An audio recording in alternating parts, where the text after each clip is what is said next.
Welcome back to another explainer as part of the Micah's Outside Research Review series. Today, we're diving into a piece of historical research that, honestly, just completely blew my mind. It really proves that things are almost never as simple or as pretty as they look on the surface. If you've ever spent time in Liverpool, you know it boasts one of the most stunning, massive park systems in the entire UK. We're talking thousands of acres of gorgeous green space. But as we're going to see in this research overview, the historical paradox behind this 2,500-acre system is pretty unsettling.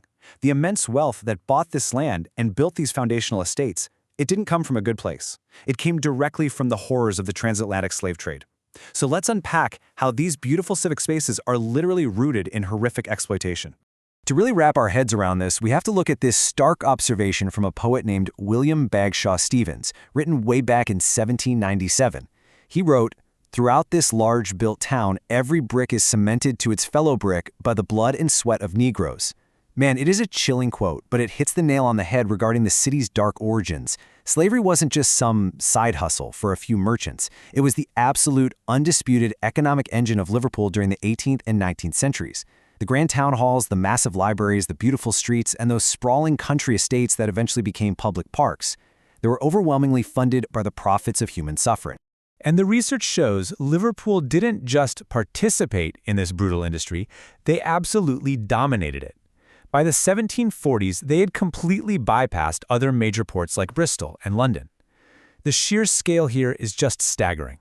Between 1701 and 1810, documented British slave ships operating out of Liverpool transported nearly 1.4 million Africans to the West Indies. By the late 18th century, Liverpool alone was responsible for 80% of all slaving voyages leaving British ports. This unfathomable volume of trade generated extreme wealth for a very select, elite group of merchants, practically turning them into billionaires by today's standards, almost overnight. But here's where it gets interesting from an urban development standpoint. While these merchants were getting incredibly rich, the actual working-class areas of Liverpool, right down by the docks where the trade happened, were notoriously overcrowded and disease-ridden. The death rate was so high, the city center earned the grim nickname, the Black Spot on the Mersey. So what did these newly wealthy slave traders do? Instead of investing in the city that made them rich, they took their money and ran. They fled to the outer fringes of town and built these massive private country estates. They were desperately trying to cosplay as traditional aristocracy, building great houses with tennis courts, croquet lawns, and sprawling private parks, purely as status symbols to show off the high society.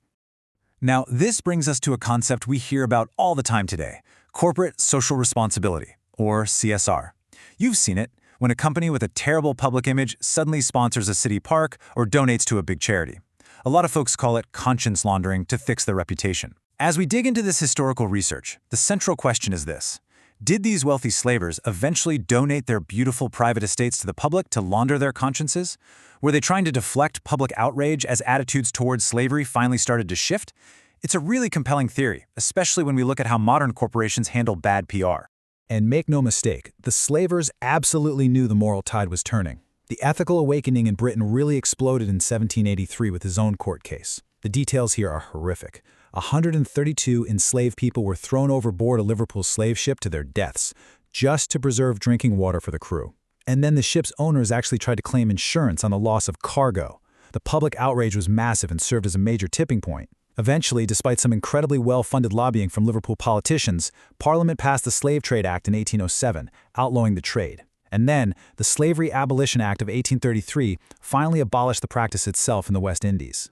But the crucial detail the research points out is what happened right after that 1833 abolition. The British government paid out a staggering £20 million. But get this, it was not reparations for the enslaved people. It was compensation paid directly to the slave owners for the loss of their property. In today's money, we're talking about £3 billion. Around 90 Liverpool residents, including several prominent city council members, got a piece of this money. The enslaved, they got absolutely nothing. This massive cash injection just further enriched these exact slaver families, cementing their financial grip on those massive country estates. When you track the origins of the city's foundational public parks, the historical receipts lead directly back to those specific families. It's literally built into the physical landscape we see today. For example, the Hardman and Earl families, who organized hundreds of slaving voyages, bought the land in 1736 that became Allerton Towers. Thomas Leyland, one of Liverpool's wealthiest merchants whose ships trafficked over 22,000 people, owned the sprawling estate that eventually became Walton Hall Park.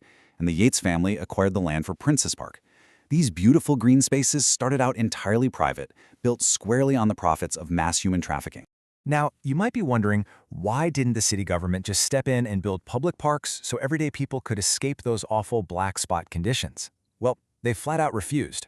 If you're a professional in urban planning or local government today, this mindset is just wild to think about. In 1833, the council explicitly stated that the value of land was just too great and there were too many demands on it to waste it on parks. They essentially viewed recreation as a strictly private luxury, not a public right. The city was overflowing with trade wealth, but they had absolutely zero political will to create breathing room for everyday citizens. So how in the world did we get from those private fortresses to the public parks we have now? Well, as the research shows, it definitely was not through the generosity of those slaver families. The transition happened for incredibly mundane, practical municipal reasons. Sometimes, like with Newsham Park, the slaver descendants simply went bankrupt years later, forcing a land sale, and the city bought it out of necessity. In other cases, like Walton Hall, the municipality just bought the land decades later. And occasionally, properties are bought by entirely different, non-slaver owners who then genuinely donated them to the city, like with Bowing Park.